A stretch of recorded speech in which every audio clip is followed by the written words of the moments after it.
नमस्ते महालक्ष्मी नमोऽस्तुते।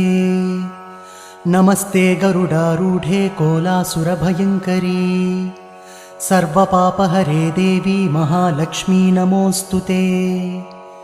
सर्वज्ञे सर्ववरदे सर्वदुष्टभयङ्करी सर्वदुःखहरे देवी महालक्ष्मी नमोऽस्तुते।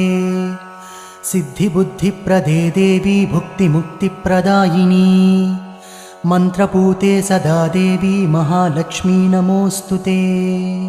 आद्यन्तरहिते देवी आदिशक्तिमहेश्वरी योगज्ञे योगसम्भूते महालक्ष्मी नमोऽस्तुते। स्थूलसूक्ष्ममहारौद्रे महाशक्ति महोदरे महापापहरे देवी महालक्ष्मी नमोऽस्तुते।